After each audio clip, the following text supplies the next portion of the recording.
Do you like making cocktails in the comfort of your own home? Well, today we're going to be discussing the tools needed to do just that. I'm T with the Adventures of Spirits, and the topic today is home bar essentials.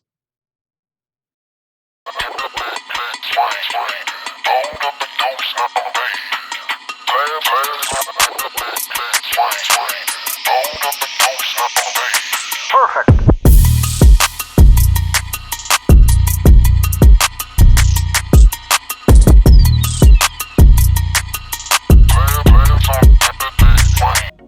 Welcome back, everyone.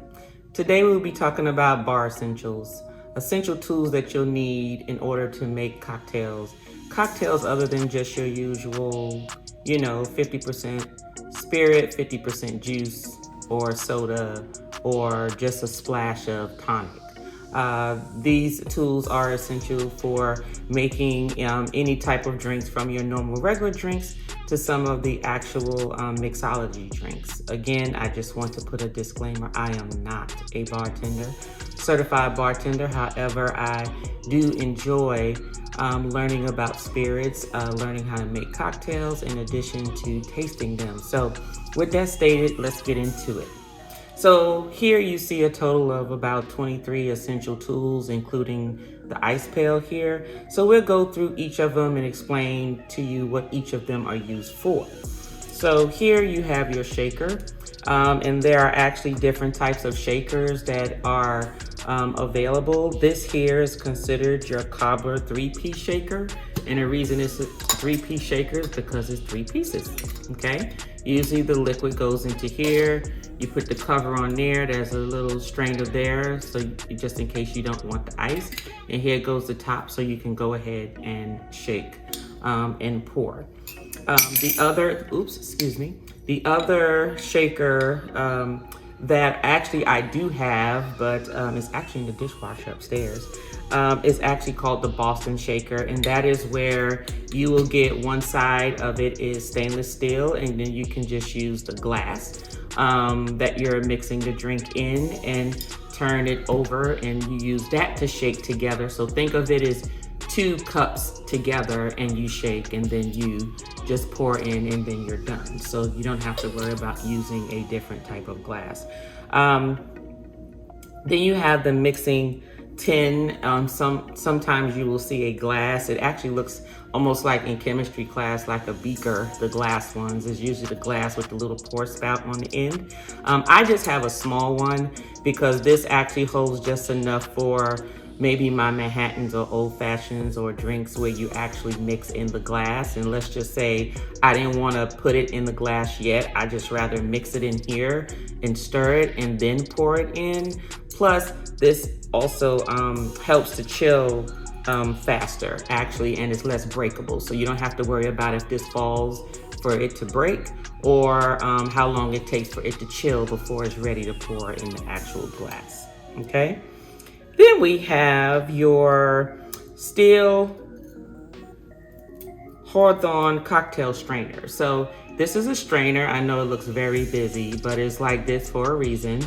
And actually it's made to strain basically when you have ice within your shakers. This actually fits right over the shaker. So you can actually shake, and then you can actually pour. And then because of the coils, you can actually pull back a little bit and allow some ice through. So this is very versatile.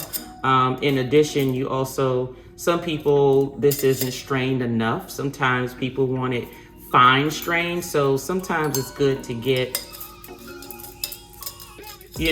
different sizes of actual fine strainers where you can just strain it through to make sure there's nothing but liquid within the actual cocktail. Okay. Then you have your jigger. So your jigger here is basically, think of it as your measuring cup. And so some jiggers have different sizes. Sometimes you may see a 1/2 ounce on one end and 1 ounce on the other. This one particularly here is 1 ounce and 2 ounces. So 2 ounces in the United States is a shot. So if someone says, give me a shot of something, it's actually 2 ounces of fluid.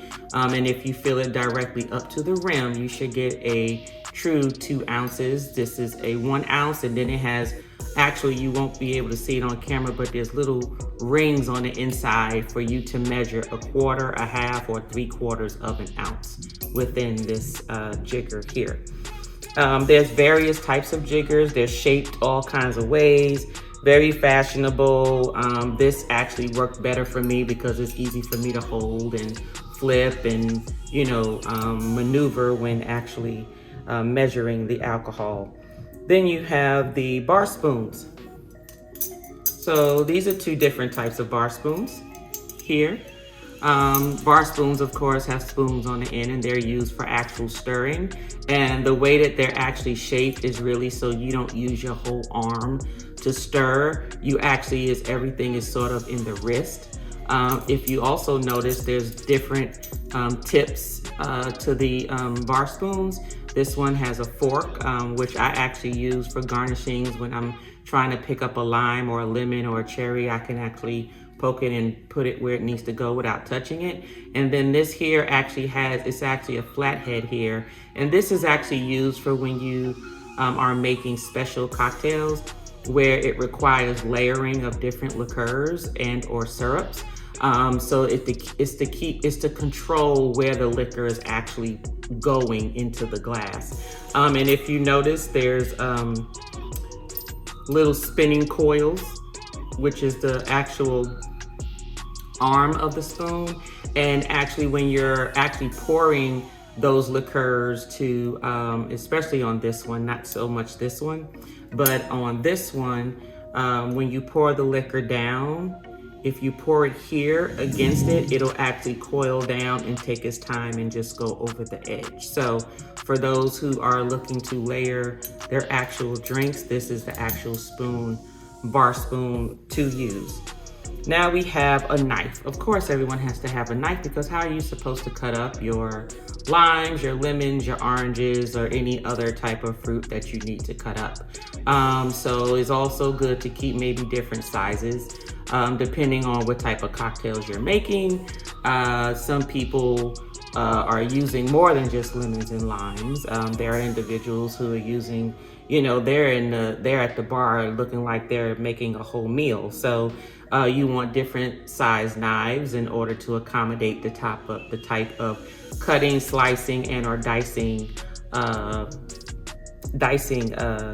situations that you'll be going through. There we have a muddler. So with the muddler is basically used to press and squeeze and crush up all various types of things to sort of release their juices, oils, and their aromas, such as you can squish oranges, lemons, limes, peppermint, all types of leaves, things that where when you press it releases some sort of oil or effervescence. There are ridges on the bottom of this.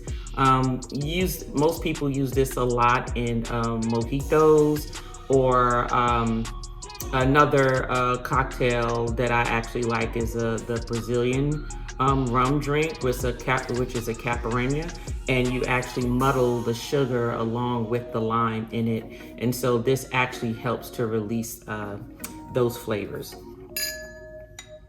Next, you have the where are you? What do I want to talk about next? Oh, it's not up here. It's actually looks like a metal spray bottle. I don't have it's called the atomizer, and I meant to put my spray bottle up here because really that's all it is, but it's just stainless steel.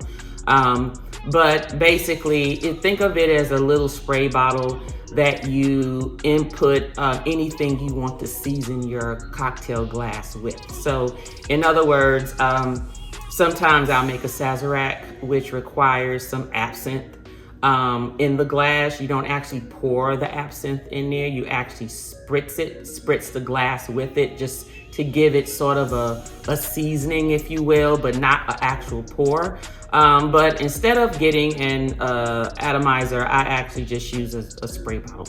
A little short, small spray bottle designated just for the absinthe or just for any other type of um, liquor that you don't actually want to pour. You just sort of want to you just want to spray it just a little bit. Okay. Then you have your tongs. Of course, we have to have tongs, and tongs have different ends to them. There's different type of tongs for different reasons. Tongs are used at the bar to pick up your garnishings like your limes and your lemons and your cherries, and any of your special herbs and leaves. But also there are tongs you're going to need for your ice bucket, right? You'll need tongs so you can lift up the ice. But of course, if you don't have tongs for ice, you can also just use the scooper here. So everyone knows what an ice scooper is. Goes, takes up your ice and gives you the amount of ice that you are requiring. Then you have the manual juicer. And this sometimes takes a lot of strength because it also depends on whether you rolled your lemons and your limes, your fruit that you're actually squeezing, because the whole thing is it actually opens. And what you do is you cut your lime or your lemon in half and you put the open face towards the holes at the bottom. And so the hump of the back half is at the top, and you close it over and you just have to squeeze it, and all the juices come from here and goes into the actual cocktail. Okay, depending on what size your lemons or limes are, sometimes some cocktails require a certain amount. And if you don't already have any already squeezed where you can just pour it in the jigger and measure it, usually a regular average size lime, a half of it is actually equal to about a half an ounce of lime juice if I was to squeeze it and use this. But if you ever just want to be sure, again, you can always use the mixing cup and actually squeeze whatever you need in there. And then based on that, you can actually use that to pour into the jigger to measure what you need and then pour into your actual cocktail.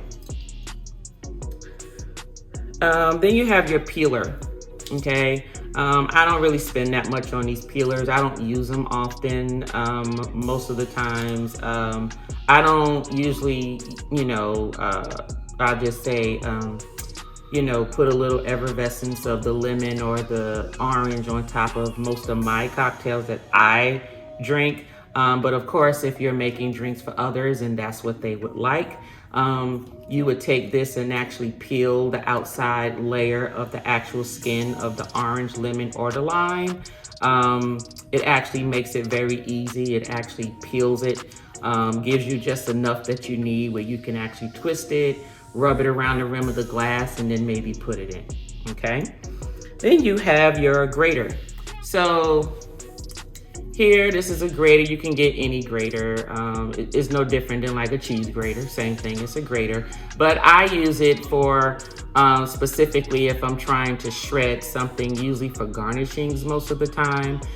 Specifically, just so you'll know, I use this mainly for my chocolate martinis. And if you actually watched my chocolate martini segment, you'll see me use this actual cheese grater for the actual Hershey's chocolate for the actual chocolate martini. But you use it just like you would do cheese. You put it on the rough side and you rub it, and your chocolate comes from the bottom. It's also very important to keep that clean. So just be mindful of that. Then you have your aerator. So this is mainly for wine. This is an aerator. This is actually a stand that is in. This was actually a gift because I also drink wines. I collect wines and I taste wines. Actually, more like a wine connoisseur. So wine drinkers on the channel. I mainly use this for the red wine. White wine doesn't need to be aerated, but red wine does. And so the reason being is because when you hear people say, oh, I need to open the wine and let it sit open for a while for it to open.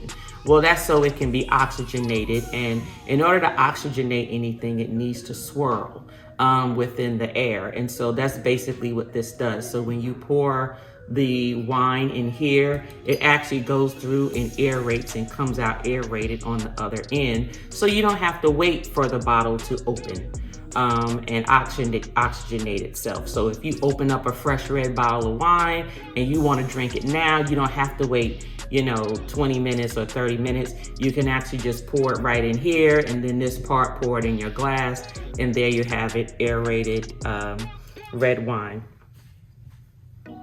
Now you have your measuring spoons. And just like anything else, it's just like a kitchen. Like I said, different people make different type of cocktails. Some people make cocktails, like I said, makes it looks like they're doing some culinary work. So here's your measuring spoons for maybe your sugars or your spices or your herbs or whatever type of seasonings that you need for your cocktail. But it's always helpful to have. Not all bars may need it, depending on what you use them for. When you use them, but I just like to have it just in case, because I may have someone over who may want to make a special drink, and I just want to make sure I have the tools necessary for them to make those drinks.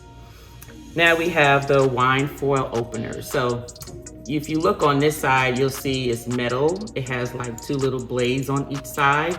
And when you get a bottle of wine and it's not a screw top, and there's nothing wrong with the screw top, so I just want to put that out there. Screw top or a cork or a wooden cork versus an acrylic cork means nothing when it comes to, oh, that's cheap wine. That's not true. To be honest with you, I prefer a screw top because at least I know I can close it, put it back in the refrigerator, or even lay it down without having to worry about it spilling or being forced to drink it all. If you have a cork, however, then you have to worry about, okay, I need to cover it back up. And actually, this was another item on the list, and this is a wine topper. But please note, this may cover the wine, but you definitely do not want to lay your wine sideways with this type of topper on there. This is really just to close it up so it's just not open. It is not really meant to perfectly seal it to where it may or may not leak, okay? But with this, when you have the foil on top of the corked type wine, and you're trying to figure out, well, how do I get that foil off? Some people, I find, they try to rip it off, they're biting it off. But what you do is you actually sit the top of the wine here on the top. So it sort of looks like, matter of fact, let me demonstrate for you.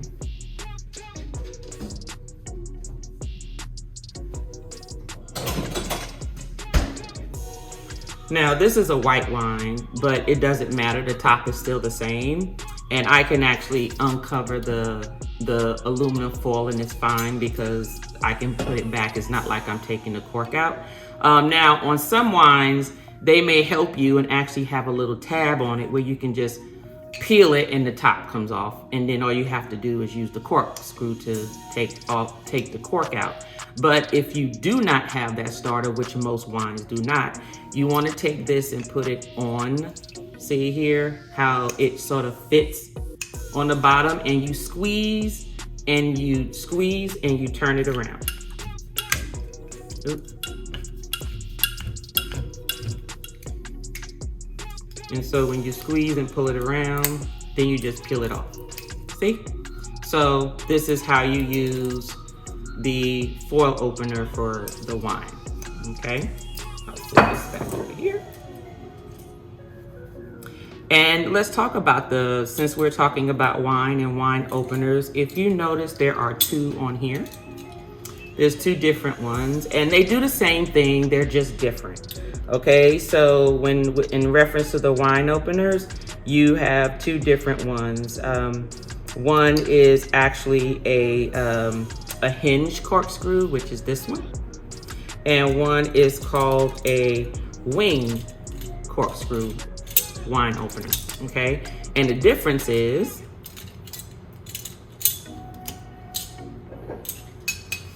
with this one, you would open the wings, expose the cork, put it here, and I'm not going to open this because I'm not drinking this right now. Put it here, you press and you turn the top until the screw goes in, just like you would do a screwdriver. Okay, and then this part fits right over the actual top of the wine bottle. And when it does, you just pull the wings up, and it actually pulls the actual cork out of the bottle. Now, in reference to this corkscrew here, it's a hinge one. So this one,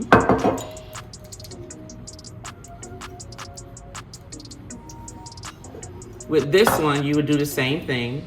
You would screw it on the top. The only difference is when you get it in and the screw is here, you use the hinge, and you pull it up.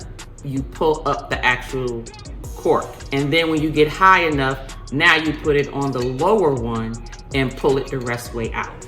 And then here you have your cork removed, okay?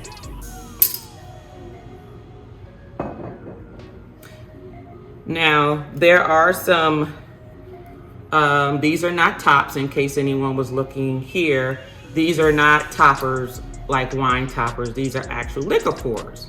So, for instance, if you see at a bar, some bars will automatically have the pourers into the top openings of each of the liquors that they're serving, or sometimes, depending on how the bottle of the liquor is made, the average size wine toppers may not fit, meaning the opening may be too big, and therefore if you try to pour it, some will come off on the sides. So therefore there are actual universal bottles, and an example would be like here at home, I keep these bottles because I can pour house level liquor in here. When I say house, and just so everyone knows, my house liquors are always middle shelf or up. I do not have the cheap liquor in my house. So just so you know, so even if when people come here and they're drinking tequila or whiskey or vodka or gin or rum,